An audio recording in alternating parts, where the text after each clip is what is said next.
Hello, I'm Dr. Gregory Fink, and I'm an associate editor for the journal Hypertension, American Heart Association journal Hypertension, which is the preeminent journal in the field of high blood pressure research in the world.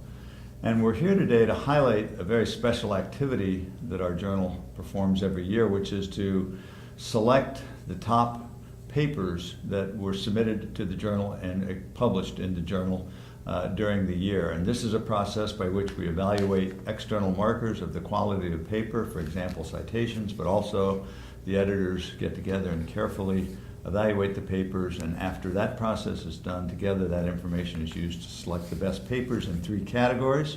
One category is basic research, another category is clinical research, and the third category is population research.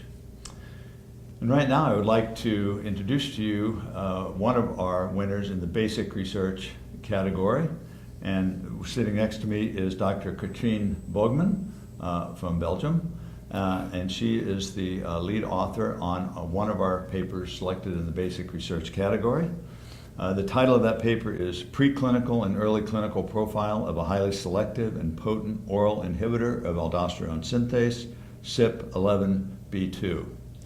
And I'd like to start our conversation here by just asking Dr. Bogman to briefly explain to us what the purpose of the paper was and what their main findings of the work were. Dr. Bogman? Thank you. Congratulations, by the way. Thank you very much. It's a great honor to be here.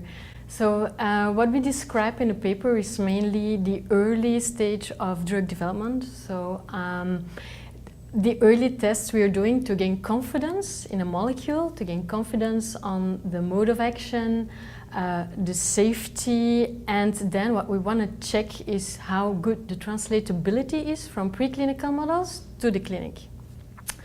The molecule in question does not have a name yet, it just has a number, and it is an aldosterone synthase inhibitor. So aldosterone synthase is an enzyme that produces aldosterone. This is a very interesting mode of action that has a potential to become an alternative treatment for a patient with resistant hypertension and that are suffering from hyperaldosteronism. There is no drug on the market yet. There was a molecule that was taken up to phase 2, but there it failed because it was unselective. Indeed, there is another enzyme that shares quite some homology, more than 90% homology with the aldosterone synthase, and that is an enzyme that is contributing to the formation of cortisol, and this is what we do not want to block. So our compound was tested in vitro first, and it has 100% greater selectivity to 11B2 as compared to 11B1, so that's good. Then we tested it in preclinical animal models in monkey, where that was confirmed again. And then finally we took it to clinical studies where we tested healthy volunteers with a single dose of the drug. And there we could show that very low doses already completely blocked the aldosterone secretion, where we tested it over a dose range, a 300-fold dose range, and the compound was still selective, so it did not affect the cortisol. So that was a great achievement. We could show translatability of the preclinical models to the clinic. It seems like such a great target for a drug to treat hypertension and other diseases as well. Why do you think it is that it has been so long for someone to come up with what seems like a workable molecule? Indeed, it has been very difficult to get this selectivity right. So many molecules had very narrow selectivity, and this was actually a showstopper. So now we have this very great selectivity, of course, only after single dose. So it's not the end of the journey of this molecule.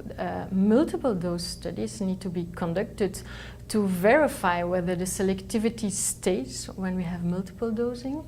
And in addition, randomized clinical trials with patients need to be conducted, of course, to prove that the mode of action will translate in clinical efficacy for these patients. Well, as I was saying a minute ago, the paper has already made a splash because it was discussed at the meeting already. I've heard about it. I knew about the paper, of course, but one of the speakers already mentioned this as an exciting new development and potential development, of course, in the therapy of hypertension, which really hasn't had a new drug in a long time. So I really do want to congratulate you and your co-workers on an excellent piece of work. Thank you very much. You're very welcome. Thank you.